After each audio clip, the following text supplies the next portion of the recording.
Hey Kelly, great to see you. How are you, Steve? Happy New Year. Well, this is obviously exciting for me because it's the first time I've had a chance to talk to you in person since you left Cisco and joined Versa. How are things going? Things are going great. You know, I had a nice break, spent some time with the family, traveled a bit, explored some different parts of the world. Nice. And thought about what I wanted to do, and I really found something that I thought was pretty compelling. Well, it's interesting because Versa is being lumped in, I guess, in this new category of technology called SD-WAN. And there are many companies who are either implementing SD-WAN or saying that they're doing something SD-WAN-like.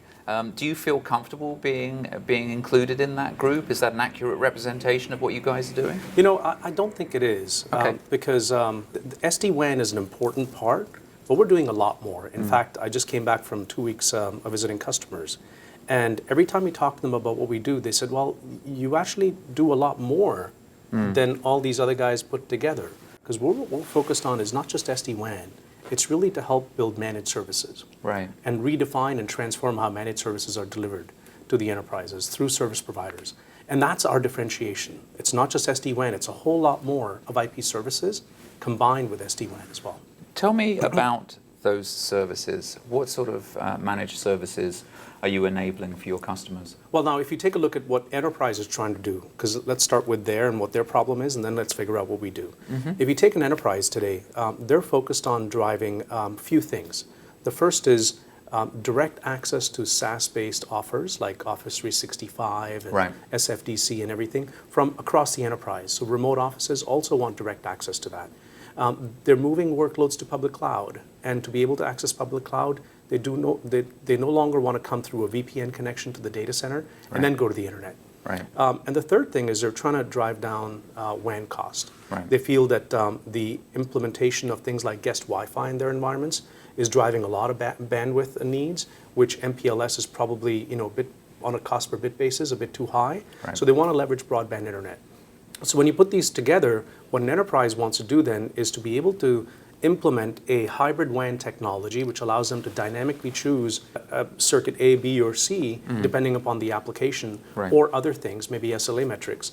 But they need more than that because they now have to also implement security. Right. They have to deploy security in a much deeper way at the branch. And it's not just stateful firewall, which is a lot of what the SD-WAN vendors do. Right. You need next-gen firewall, you need UTM, you need IPS-IDS, you need antivirus, you need all of these things. Maybe even carrier-grade NAT, maybe even other things. And those are the things that we actually do to be able to enable that, not just at the branch, but also in the cloud. So- Because you can apply those services anywhere. So if you weren't using a Versa platform and you wanted to do more than just basic firewalling, you're looking at multiple devices and multiple solutions, and then having to integrate those, and then having to manage those, and all of the headaches that come with sort of multi-platform integration. Is that right? Exactly. For the enterprise, the complexity and cost inside the branch is rising because they have to take the router, take an SD-WAN device, and most of the other vendors talk about SD-WAN, but they actually sell hardware. It's Right. hardware-delivered WAN, Right. not software-defined WAN. Right. Right, and then you have to add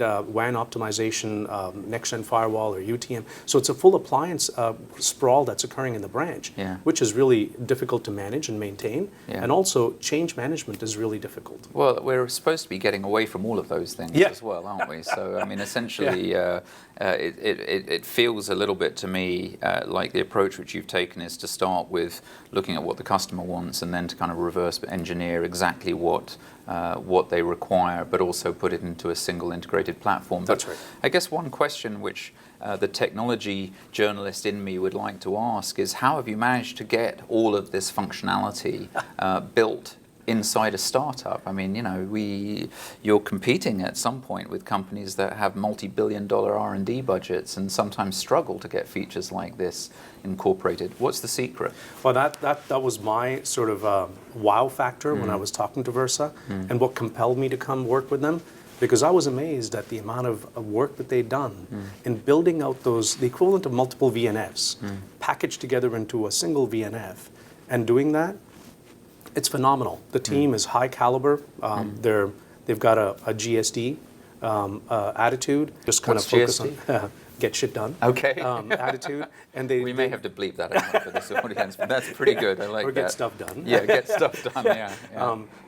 And they really focus on delivering what's right for the customer. So Right. they really spent the first 3 years of the company Just building out those Right. those functionality and the capability. Yeah. And that's why part of the reason why, when people say, well, you're not an SD-WAN player or you weren't in the market early, it's because they focus on building out that foundation first. Right. And then they package it together to solve the customer's problem. Right. Very, very interesting.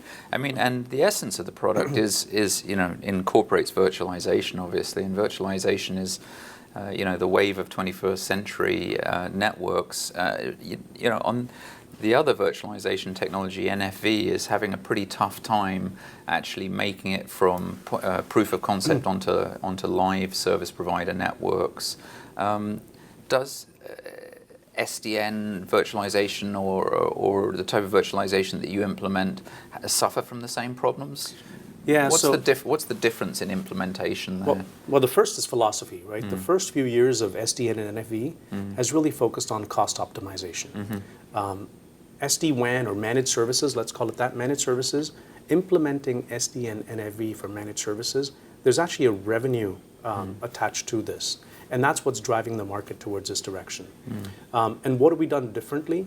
Well, a lot has been done differently from ground up.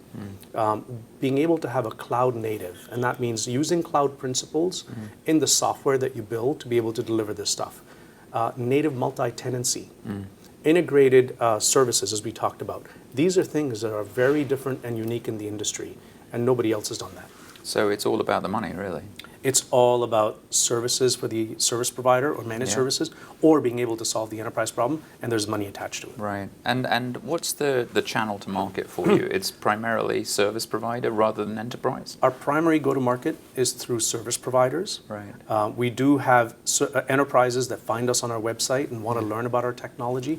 And when they do, we teach them about our technology, and then we take them to our service provider partners and suggest that they work with them for delivery. It must make you very popular with your service provider customers. Well, this is one of the things that building a relationship and trust with these channel partners is key, and having that open dialogue about which opportunities, how to work with the service providers is key. And if we can get that done, it makes it a lot easier for us to build that trust and a long-term relationship with them.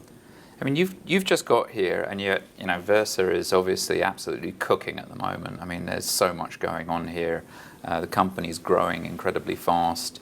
You're having a lot of customer wins. I know a lot of those you can't talk about. What can we expect from you for the rest of 2017?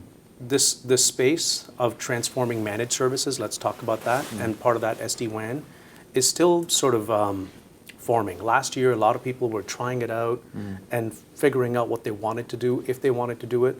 The RFP activity is picking up.